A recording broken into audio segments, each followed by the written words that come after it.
This week on Pop Fiction, Pop, Swift, Weathers, and Reinhardt.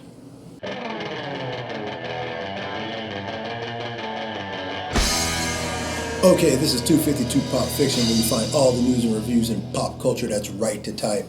Today's top story: Sylvester Stallone paused to honor his co-star Carl Weathers, who passed away at the age of 76 while sleeping. The actors competed in the ring for the first two movies in the well-known boxing series, and at the last movie, Rocky V, which came out in Rocky IV, which came out in 1985. They stayed friends for decades. And moving forward, even in the follow-up series, even though Carl Weathers was no longer in the Creed movies, you could now watch. His presence was forever felt. It was one of those things when it came out. I don't know about you guys, but I felt like when they said Carl Weathers passed away, it didn't even feel like it was real. It was like, what? It was like one of those. Yeah, he's too young. Yeah, and it was 76? like, Yeah, that's too young. And you would agree. And then you would say, like, it was one of those things too, like, even though he wasn't in those Creed movies, you still felt his presence. But even in The Mandalorian, man, he was in The Mandalorian not only as an actor, but behind the scenes as well as a director, and just so full of life. Like, he was still working. He was still vibrant in the business and this. Yeah. Man. Sad. He will be missed, I Rest tell in you. peace, Action Jackson. Oh, dear God. Action Jackson.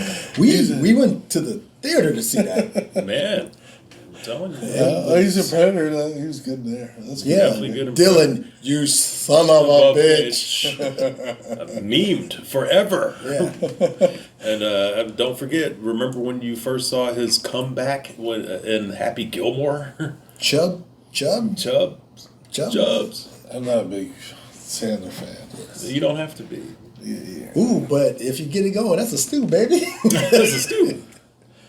All right. That's good stuff. On social media, Lili Reinhart, who plays Betty Cooper in the drama series Riverdale, recently disclosed that she has alopecia. Hair follicles are attacked by the immune system as a result of this illness, which causes hair loss. Reinhart posted a video of herself receiving the hair growth treatment known as red light therapy. They have been selling those caps for like 30 years, and I don't think anyone has grown hair from the cap with the red lights inside of it. Yeah. Is that what that is? Yes. All I know is you need to keep Lili Reinhart's name out your mouth. Oh, man. Is it too soon? A little too soon. Is it too soon? Too soon. This year's Grammy Awards saw Taylor Swift steal the show, making history as the first musician to win Album of the Year 4 times.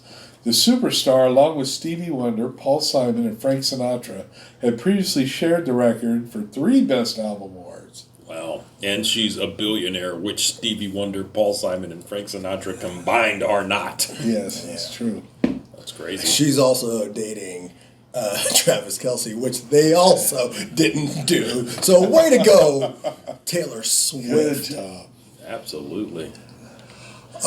This week's review: the greatest night in pop. 40 of the biggest names in music get together on a January night in 1985 to record We Are the World.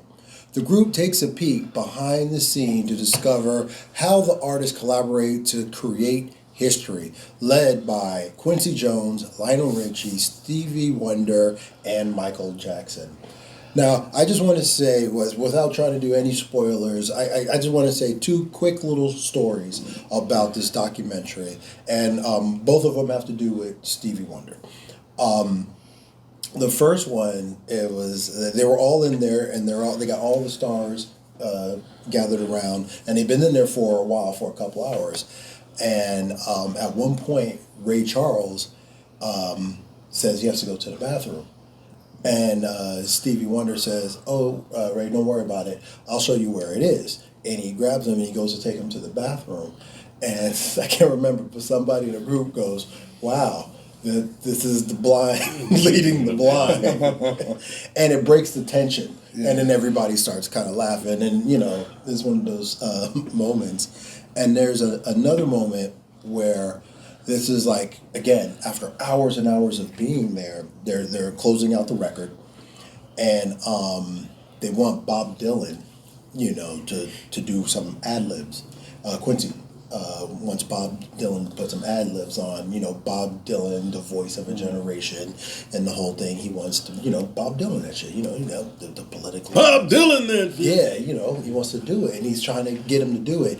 And Bob Dylan is he's like looking really confused and kind of like uncomfortable in the setting and being around everybody and this whole thing, and he's kind of like mumbling the words of the song and kind of doesn't know what to do. He's listening to Quincy, but he doesn't know what to do, and he kind of does this moment where he calls Stevie Wonder and for help, and Stevie's goes over at the piano, and he goes, "Hey Stevie, he kind of needs some help."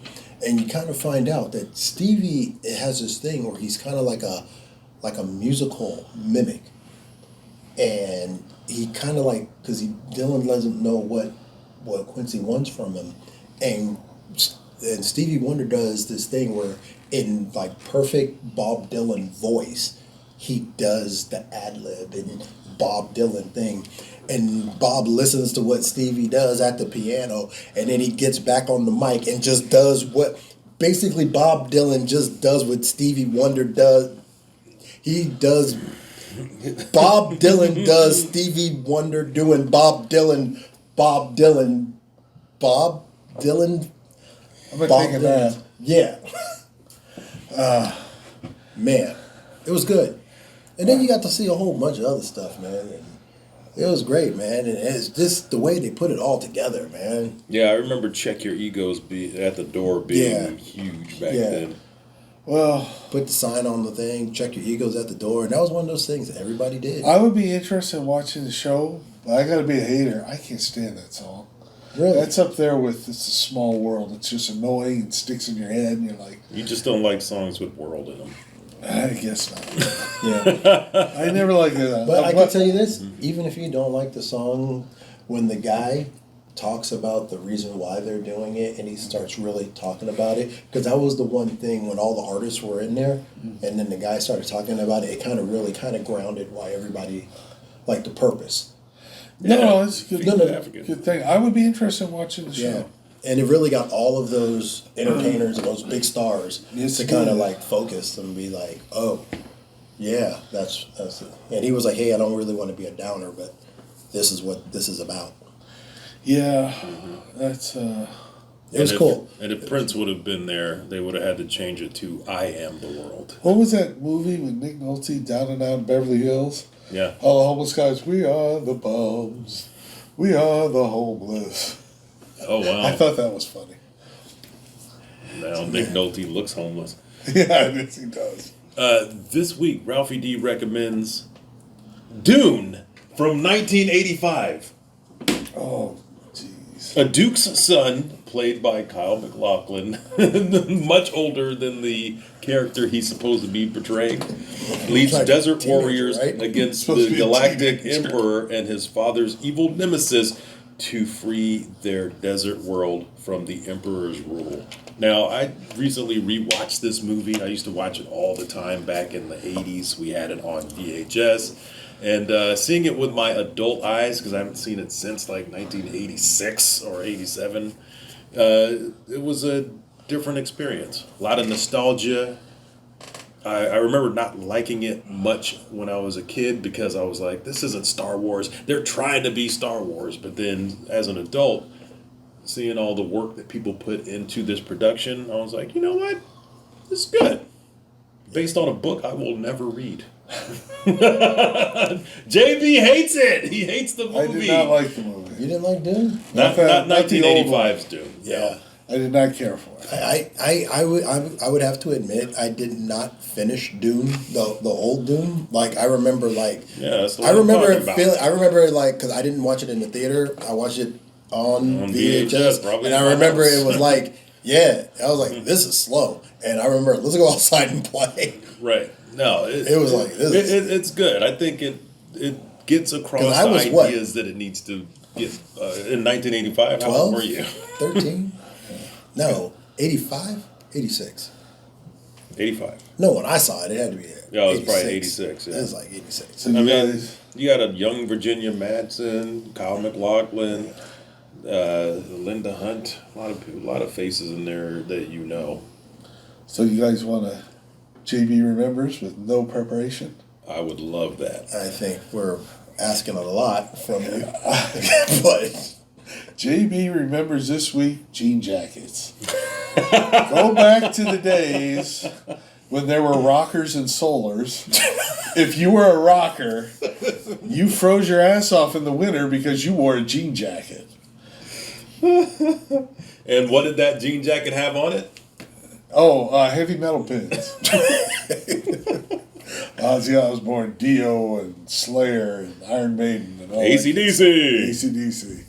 But that's what I remember. I remember freezing my ass off in those jean jackets, going up to the light bulb in the bathroom trying to get heat from the incandescent bulb because I'm wearing a jacket that does not retain a single degree of heat. yeah, I was a solar and I wore a parka. Yeah. It said Giants on it. I wish I had a parka. New York, not San Francisco. Yeah, and you know what? I just Googled it, and apparently the first jean jackets came out around 1880. Oh, good grief. What were they thinking? German businessman Levi Strauss. That was off the top of my dome when I said that earlier. Wow. Levi Strauss made the first jean jacket. That makes sense. I know. But you know when the first jeans came out? I believe the Navy they made dungarees. They did. You know. Oh. From what I understand, you know why dungarees like jeans today have 7 Belt hoops. Belt hoops. One for each of the 7 seas. That exactly. Going back to naval tradition. Yeah. Wow. They were bell bottoms. You guys know Yeah. history. You know why I know that? Because a buddy of mine is in the Navy. He was the soy sailor of the year. That's what soy That's stands right. for. Yeah, we went and saw him get it as a commendation. Oh, I wouldn't go that far. I saw a picture on the wall. I had a picture of him that said soy is sailor of the year. And I said, hey, you the sailor of the year? I did not know that. Well, what Never did we see heard him, of that what did we see him get? No, that was some fucking award. Yeah, exactly. Wow, he was good in the Navy. Well, good job. Yeah. You This know? just in, I've got another website that says the history of the denim jacket can be traced to around 1905. Still Levi Strauss, though. Yeah. My only issue with it is not a jacket. Jackets are meant to keep you warm. It fails in its primary function. May look Jacket. nice, or you may hate it, but it will not keep you warm. Even if they're lined with the red lumberjack black plaid lining, you still freeze your ass off. Pup had that jacket. Oh, It yeah, was for black with the red interior. Yeah, and I remember wearing I that. stole it. You did! A lot of jacket stealing back in the day. Yes, there was. I'm Ralphie D. That's news to me. I'm Cool Water Kurt. That's my story, and I'm sticking to it. We'd like to hear what you think. Leave us a comment down below. Let your opinion be heard. And if you like this video, please check out other videos on our channel like 252 or Get in the Character. And I'm JB. I'd like to give a shout out to my man AM. at website unknown. And this is 252 Pop Fiction, where you hear it first. Tried something new. I knew I was gonna fail.